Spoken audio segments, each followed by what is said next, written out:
you know, a lot of keyboard sound, electronic sound. You listen to it. I mean, straight up, it's like kind of soulless. I mean, I DJ and I listen to it. I'm like, some joints, you know, like I can see it getting a party up, but everything be below 87 BPM, 75. You gotta understand this too.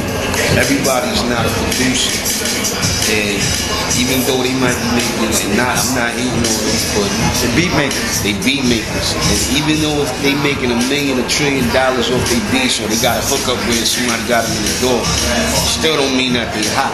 You know what I'm saying? But at the same time, that's what it is, man. That's the politics of the game. Also, at the end of the day, just like myself, we respect hard work. So no matter how mainstream you are, no matter how much a gimmick you got with your shit, we know it takes a lot for you to get where you're at. That's behind the scenes, and we respect that part too. The grind is serious, and I don't care who it is, how trash they are on TV. It's two things I always say. One, that dude could have been robbing somebody or selling crack.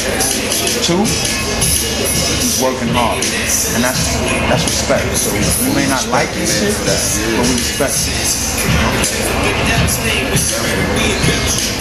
I mean, as far as one quick question. As far as like the lyrics and political climate, like the lack of substance in a lot of music, you all feel? I agree. That's one thing I will not waver with. The content is not there. The knowledge is not there. A lot of things is being refurbished and recycled. How do you remake a song that's only like 5-6 years old? A lot of things is being refurbished and recycled. Well, it's like they're saying, you know, somebody's old school after 3 years. Like, it's just the machine, man. Like, that's what it is. You hit it right on nose. The machine, like, I listen to a lot of music other than hip hop, and I don't see any other genre really treating their music and their legends and the people that put in that work like hip hop does. Like, to have old school at noon is like a smack in the face. You know what I'm saying? It shouldn't be no title for that. Yeah, Rolling Stones still tour. This is what I'm telling you. And if you listen to a rock station, they still make Forbes lists and everything. Right after a new song, they'll have a Rolling Stone song, but it won't be old rock at noon. You know what I'm saying? It'll just, it's all still one thing. Right. And then they take care of this. You know, they get it. They have, if you look at all the Grammys and things of that nature, they still honor these dudes. When Barry White died, when Luther Vandross died, there was nothing. James Brown? Nothing. And I think, like you said, that's the machine. We need to take control of the machine. And only when Mike died did he prove to everybody that he really is King Pop. Yeah. Other than that, they was crucifying him while he was alive. All the accomplishments he made, before time, over time, they was crucifying him up until he died. You know. Big ups to Mike Jack, because without him, we would probably not be on television. First dude on MTV, right? First black dude.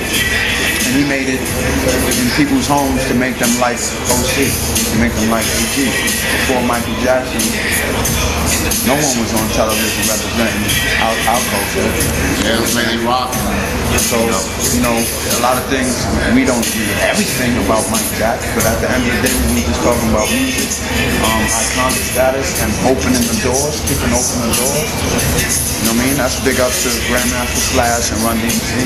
Yeah, that was another one. You know what I mean? They're in the Hip Hop Hall of Fame, the Rock and Roll Hall of Fame. Yeah, they got inducted this year, last year.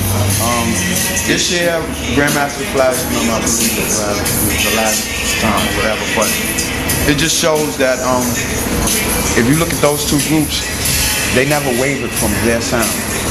And that's how they got that far. And I think the same for us. I'm in the Rock and Roll Hall of Fame, but I do want to stay. And when I listen to everything I do, I want to like it. I really have to like it. It's times, and I'm gonna be honest, I've played songs that I'm disappointed in myself. Like, why did I rhyme over this beat? But sometimes you get caught up in the moment or whatever. But we trying to say at this stage, we realize where our strong suit is, and that's what we're running with. That's why Oasis is even present, because we think it's the same.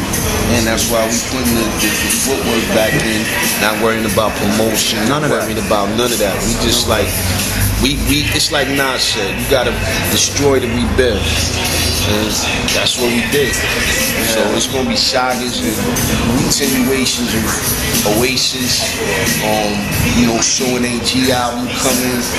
AG got mad projects. Sadat X. Shout out to Sadat X. We got that Trinity album coming. We just got mad stuff coming through. You know what I mean? And we ain't gonna stop, man. And we already started plotting on the next OC and AG album. Alright. You know what I mean? Because it does that to us. This is what the music does. You know what I mean? Keep the ball rolling when the music's there. It's gonna catch on. Like, we're not worried about people flocking and going to the radio, the record stores and stuff, because it's gonna catch on. People gonna realize, and you know, they gonna gravitate towards it just like when we came out in the 90s. You know what I'm saying? And they gonna gravitate back towards it because you can't deny the art. Yeah. We actually get requests, still get requests on how you on. And that's because our heart and our integrity in our music, you know what I'm saying? And the moment it stays that way. I believe that when we first came out, OC, myself, Lord Finesse, it was the artists themselves that grabbed onto our shit. And then the people said, oh, if that's what you like, I like that too. So, you know what I mean? That's where we at with it, man. We want the people in our fraternity to respect what we're doing. And I gotta say this in every interview we do. We ain't a traditional group, man. We didn't come together and do an album. We did our individual things first. And then, probably what, 99? We did the digging out. Like, they been rocking. Like a lot of 12 inches in between. Yeah. Right. Vinyl 12 inches. Right. Yeah. But we didn't do the traditional, we did a group thing like probably like Group, and then branch off and do soul endeavors. We proved on our own we could do it. Then we came together. Actually, that was quite revolutionary at the time. We did.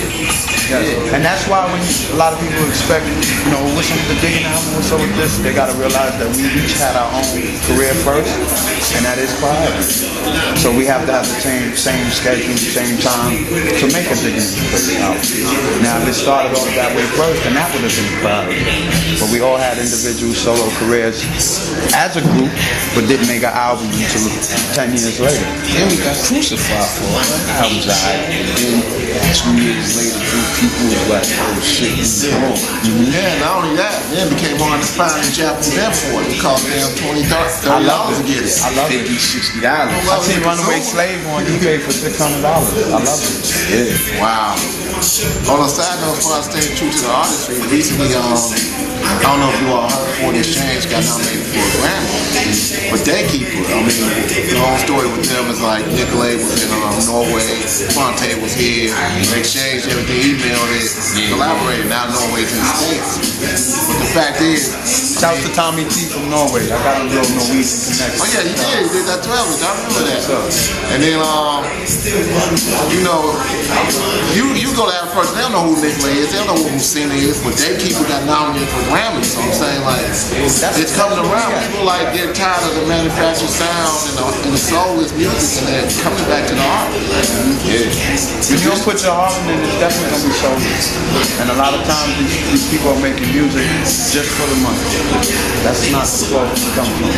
We got money before we made music. And people got money, and then like now they want to put out their heart, and people don't care. My mom always told me, yo, you can't take that shit with you. And I used to look at her like, yeah, but while I'm here, you're right. She's like, just think about that. You can't take it with you. You can have $1 gazillion, but you can't go to the grave. But your music, your art will be your legacy. Live on forever. So definitely love to be with y'all again. Thanks for the good questions too. Oh, no problem, man. We do interviews and it's the same typical. Oh man. Yo, Love One Love, HGOC, Oasis, cop that is a great album. Even if you don't buy it, go download it, go steal it. LimeWire, we don't even care. Just make sure you have it. This is what it says. Support the mom and pop stores. Corporate stores don't care, man. You see what they did to Chris Brown. Walmart don't even a pop star like him, they don't even carry his album off of a personal film. So don't support all that. Go to Mom Pop. They get it because that's what the people want. Listen. Thanks. Oh, I'm sorry. Thanks for listening. This has been Interview K-Max, AG, OC, DITC, forever. Big Al, CTA Party Radio. Rock Raider. RP. Peace.